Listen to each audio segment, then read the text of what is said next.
Hello everyone and good morning and welcome back to study circle. आज के इस video में देखेंगे आज के कुछ मोस्ट इंपॉर्टेंट करंट अफेयर जो कि सभी एग्जाम पॉइंट ऑफ व्यू से इंपॉर्टेंट होने वाले हैं। आप किसी भी एग्जाम की तैयारी कर रहे हैं तो ये वीडियो आपके लिए बहुत इंपॉर्टेंट होने वाली है।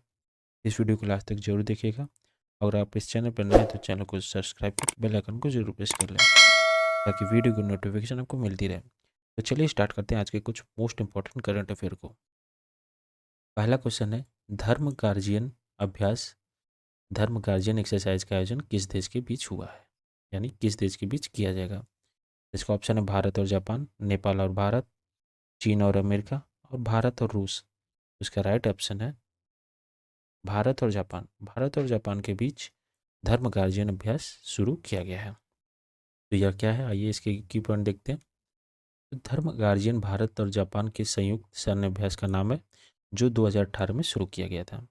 यह अभ्यास दोनों देशों की सेनाओं के बीच में होता है और यह जापान के साथ साथ यह अभ्यास सुरक्षा चुनौतियों के मामलों के लिए भी महत्वपूर्ण माना जाता है।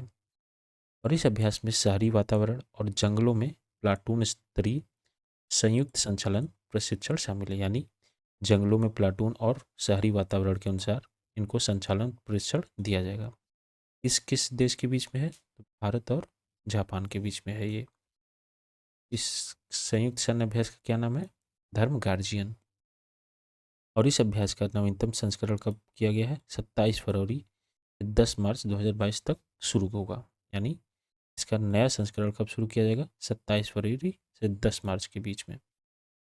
और यह अभ्यास कहाँ होगा, तो यह अभ्यास बेलागवी कर्नाटक में आयोजित किया जाएगा। और भारतीय सेना की 15वीं battalion Maratha light infantry regiment और जापान की 30वीं इन्फेंट्री रेजिमेंट जापानी ग्राउंड सेल्फ डिफेंस फोर्सेस जो है इस साल अभ्यास में भाग लेंगी।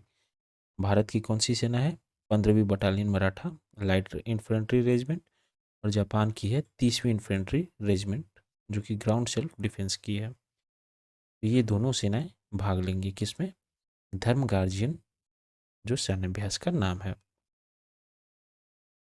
और यह 12 दिन तक चलेगा और इसमें अर्धशहरी इलाकों के आतंकवादी ठिकानों पर छापेमारी, घरेलू हस्तक्षेप, अभ्यास, फायरिंग, प्राथमिकता चिकित्सा जैसे अभ्यास इस श्रृंखला की योजना को शामिल किया जाएगा। यानी श्रृंखला में के अभ्यास में क्या क्या है, तो इसमें है संयुक्त अभ्यास में अर्धशहरी इलाकों में आतंकवादी ठिकानों पर छापेमारी करना, घरेलू हस्तक्षेप अभ्यास करना और इसमें फायरिंग, इसमें प्राथमिक चिकित्सा का और संभावित खतरों को बेअसर करने के लिए अच्छी तरह से विकसित सामरिक अभ्यास किया जाएगा। और यह 8 और 9 मार्च 2022 को 2 दिवसीय सत्यापन अभ्यास घोषित आयोजित किया जाएगा। यानी 8 और 9 मार्च को 2 दिवसीय सत्यापन अभ्यास आयोजित किया जाएगा जो संयुक्त युद्ध चर्चा और संयुक्त क्षेत्र प्रशिक्षण अभ्यास और संयुक्त प्रदर्शनों को पूरा करेगा। क्या क्या करेगा, संयुक्त युद्ध चर्चा और संयुक्त क्षेत्र प्रशिक्षण और संयुक्त प्रदर्शन को पूरा करेगा।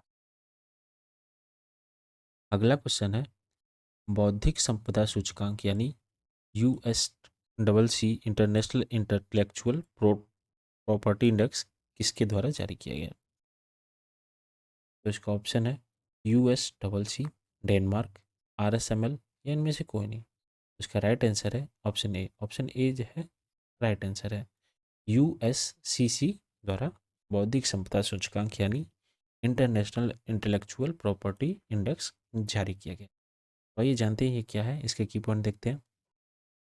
यह एक रिपोर्ट मतलब एक वार्षिक रिपोर्ट के अनुसार, एक एनुअल रिपोर्ट के अनुसार किसके द्वारा प्रकाशित किया गया, ये किसके द्वारा, तो ये है US chamber of commerce global innovation policy centre यानी UGCCC के तहत इसने प्रकाशित किया। किसके द्वारा, US chamber of commerce global innovation policy centre के द्वारा। और इस भारत का कुल स्कोर कितना है, 38.4% से बढ़कर 38.6% हो गया। यानी पिछले बार क्या था, 38.4% था।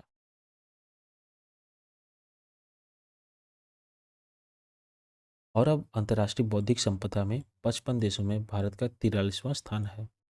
यानी इस स्कोर के बाद कितना स्थान है भारत का अंतर्राष्ट्रीय बौद्धिक संपदा में, तो 55 देशों में 43वां स्थान है। और इस वर्ष की रिपोर्ट ने पिछले 10 वर्ष के आंकड़ों पर विश्लेषण किया है, यानी पिछले 10 वर्षों के आंकड़ों का विश्लेषण है। और यह भी बताया गया कि वैश्विक आईपी जो वातावरण के समय साथ लगातार सुधार किया है। और अंतर्राष्ट्रीय बौद्धिक संपदा सूचकांक में 5 देश जो है शीर्ष पे हैं। कौन कौन है? पहले देश स्थान पे अमेरिका है, दूसरे पे जर्मनी, तीसरे पे यूनाइटेड किंगडम, चौथे पे स्वीडन और पांचवें पे फ्रांस है। तो यूएस डबल सी क्या है? यूएस चैम्बर ऑफ कॉमर्स क्या है? यह दुनिया का सबसे बड़ा व्यापार संघ है जो सभी देशों क्षेत्रों के 3 मिलियन से अधिक कंपनियों के साथ साथ इसका वाणिज्य और उद्योग समूह के क्षेत्र और राज्य चैम्बर का प्रतिनिधित्व करता है। क्या करता है? यह सबसे बड़ा संघ व्यापार संघ है। और ये इसकी स्थापना कब हुई थी? तो इसकी स्थापना 1912 में की गई थी। स्थापना कब की गई थी? 1912 में।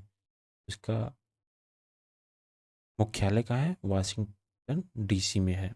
हाँ, इसकी स्थापना की गई थी वाशिंगटन डीसी में। तो ये ग्लोबल इनोवेशन पॉलिसी सेंटर क्या है? तो ग्लोबल इनोवेशन पॉलिसी सेंटर जो है यूएस डबल सी की एक प्रमुख संस्था है। और ये बौद्धिक संपदा से मजबूत मानकों की वकालत और करने में और सभी मुद्दों को संभालता है। जीआईपीसी जो है बौद्धिक संपदा मानकों को दुनिया भर में रचनात्मक और नवाचार को बढ़ावा देने के लिए काम करता है और जो रोजगार पैदा करता है, सांस्कृतिक समृद्धि और वैश्विक अर्थव्यवस्था को आगे बढ़ाता है। अगला क्वेश्चन है, स्वतंत्रता सेनानी वीर सावरकर की पुण्यतिथि कब मनाई जाती है? तो इसका ऑप्शन है 27 फरवरी, 26 फरवरी, 22 फरवरी या 16 फरवरी। इसका राइट आंसर है बी। ऑप्शन बी जो है राइट आंसर है। 26 फरवरी को स्वतंत्रता सेनानी जो है वीर सावरकर की पुण्यतिथि मनाई जाती है। आइए इनके बारे में कुछ जानते हैं। 26 फरवरी को स्वतंत्रता सेनानी वीर सावरकर की पुण्यतिथि के रूप में मनाया जाता है। कब मनाया जाता है? 26 फरवरी को। किसकी? स्वतंत्रता सेनानी वीर सावरकर की पुण्यतिथि के रूप में। तो ये कौन थे? ये विनायक दामोदर सावरकर, जिनका नाम था विनायक दामोदर सावरकर। इनका जन्म कब हुआ था? 28 मई 1983 को। कहाँ पे हुआ था? महाराष्ट्र के नासिक में हुआ था। इनका नाम क्या था? विनायक दामोदर सावरकर, जिसको बाद में इनका नाम पड़ा वीर सावरकर के नाम से जाना गया। और यह एक स्वतंत्रता सेनानी थे जिन्होंने 1887 की क्रांति को सर्वप्रथम युद्ध कहा था। यानी स्वतंत्रता क्रांति मतलब 1887 की जो क्रांति हुई थी उन इन्होंने स्वतंत्रता का प्रथम युद्ध कहा था। और इन्होंने पुणे में, मुंबई के पुणे में अभिनव भारत सोसाइटी नामक इस संगठन की थी, जो कि लंदन में उन्होंने फ्री इंडिया सोसाइटी का भी गठन किया था। भारत में किस सोसाइटी का गठन किया था? अभिनव भारत सोसाइटी की। लंदन में फ्री इंडिया सोसाइटी का गठन किया था। उनके सम्मान में अंडमान व निकोबार के पोर्ट ब्लेयर के हवाई अड्डे का नाम क्या रखा गया है? वीर सावरकर अंतर्राष्ट्रीय हवाई अड्डा रखा गया है। इनके सम्मान में विनायक दामोदर सावरकर यानी वीर सावरकर के। और इनका 28 मई को स्वतंत्रता सेनानी वीर सावरकर की जन्मगांठ वर्ष के रूप में मनाया जाता है। इनका जन्मदिन कब मनाया जाता है? 28 मई। और इनकी मृत्यु को हुई थी 26 फरवरी को। उनकी पुण्यतिथि मनाई जाती है। अगला क्वेश्चन है, लोकपाल ऐप किसके लिए लॉन्च किया गया है? तो इसका ऑप्शन है मनरेगा, किसान या बिल या इनमें से कोई नहीं। इसका राइट ऑप्शन है ए। ऑप्शन ए जो है राइट आंसर है। मनरेगा के लिए लोकपाल ऐप लॉन्च किया गया है। तो ये देखते क्या है ये। केंद्रीय और ग्रामीण विकास और पंचायती राज मंत्री जो हैं गिरिराज सिंह है। कौन है? गिरिराज सिंह है। क्या है ये? केंद्रीय ग्रामीण विकास और पंचायती राज मंत्री, जिन्होंने मनरेगा के लिए लोकपाल ऐप लॉन्च किया है। यह ऐप क्या है? यह ऐप जो है ई गवर्नेंस की एक और कदम, मतलब ई गवर्नेंस है। यह लोकपाल का ऐप उपयोग करके क्या किया जा सकता है?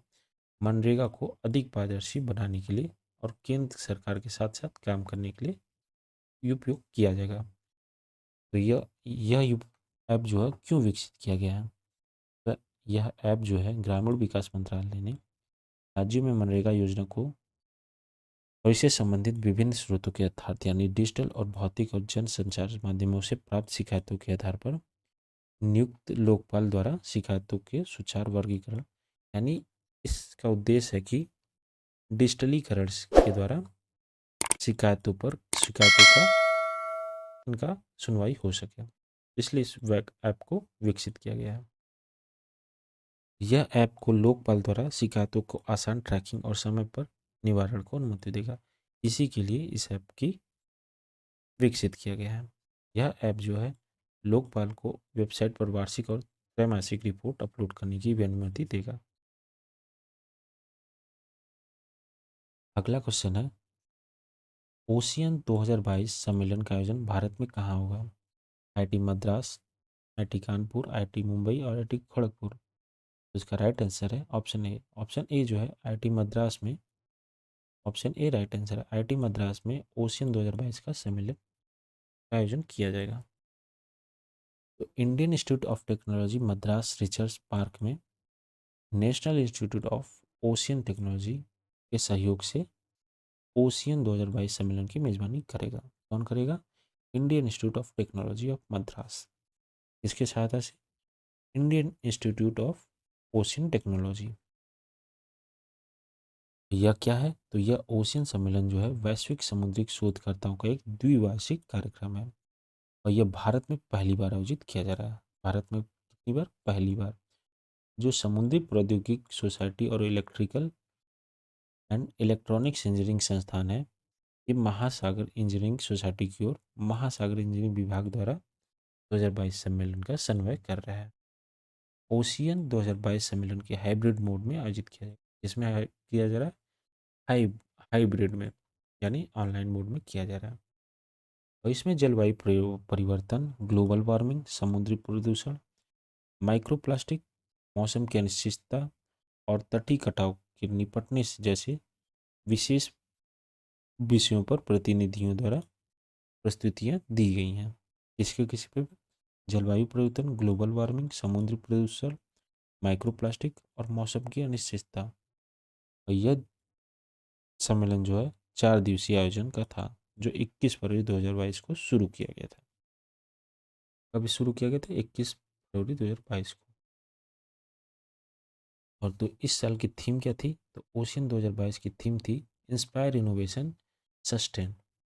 और ओशियन 2022 सम्मेलन ने इस बात पर प्रकाश डाला जैसे सतत विकास के लिए महासागर विज्ञान का संयुक्त राष्ट्र दशक है और अक्षय ऊर्जा के माध्यम से जलवायु परिवर्तन को प्रभाव को कम करने का प्रयास किया जा रहा है। किसके द्वारा? अक्षय ऊर्जा के द्वारा।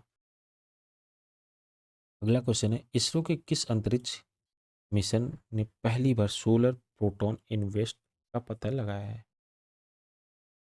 तो इसका ऑप्शन है चंद्रयान 2, मंगलयान, पृथ्वी, यानी में से कोई नहीं। तो इसका राइट ऑप्शन है चंद्रयान 2। चंद्रयान 2 जो है इसके द्वारा अंतरिक्ष मिशन उपग्रह ने पहली बार सोलर प्रोटॉन इन्वेट्स का पता लगाया है। एक ही पॉइंट देखते हैं।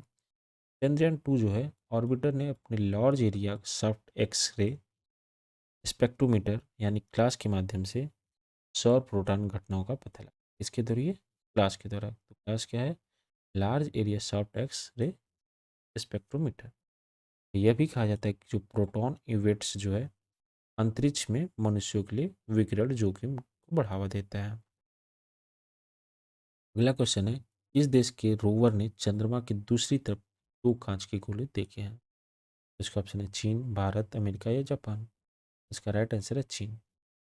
चीन के रोवर ने चंद्रमा के दूसरी तरफ के 2 कांच के गोले देखे हैं। क्या है ये पॉइंट देखते हैं। चीन की U22 रोवर ने, क्या नाम था उस रोवर का? U22, जिसने हाल ही में चंद्रमा के दूर मतलब दूसरे तरफ कांच के 2 अजीबोगरीब गोले देखे हैं। जो चंद्रमा के सतह पर पाए जाने वाले गोले अपनी तरह के पहले हैं और शोधकर्ताओं के अनुसार ये हाल ही में बने हैं, यानी ये नए नए बने हैं। और U22 रोवर जो है नासा के अपोलो 16 मिशन द्वारा, हालांकि कांच को पहले भी चांद पर देखा जा चुका, यानी ये पहली बार नहीं, पहली बार मतलब इससे पहले भी देखा जा चुका है, लेकिन कांच के गोले का यह नज़ारा पहली बार है, यानी ये ऐसा नज़ारा पहली बार देखा गया है। अगला क्वेश्चन है, सीनियर राष्ट्रीय शतरंज चैंपियनशिप 2022 का मेजबान कौन सा शहर कर रहा है? इसका ऑप्शन है कानपुर, बनारस, दिल्ली या प्रयागराज। इसका राइट ऑप्शन है कानपुर। कानपुर शहर जो है सीनियर राष्ट्रीय शतरंज चैंपियनशिप 2022 का मेजबानी कर रहा है। इसके की पॉइंट देखते हैं। तो अखिल भारतीय शतरंज महासंघ द्वारा कानपुर में आयोजित किया जाएगा। इसके द्वारा अखिल भारतीय शतरंज महासंघ, वहाँ पे कानपुर में। यह 98वीं सीनियर राष्ट्रीय शतरंज चैंपियनशिप 2022 का आयोजन किया जा रहा है। कौन सी? 58। इसमें 184 खिलाड़ी भाग ले रहे हैं। कितने खिलाड़ी? 184 खिलाड़ी भाग ले रहे हैं, जिसमें 23 ग्रैंड मास्टर है, 30 अंतर्राष्ट्रीय मास्टर भी शामिल है।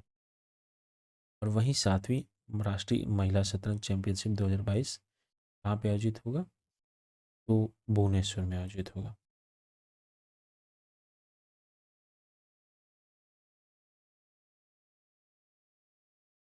तो ये थे आज के कुछ मोस्ट इम्पॉर्टेंट करंट अफेयर। इस वीडियो को ज़्यादा से ज़्यादा शेयर करें, कमेंट करें। कल फिर मिलते हैं नए करंट अफेयर के साथ। जय हिंद।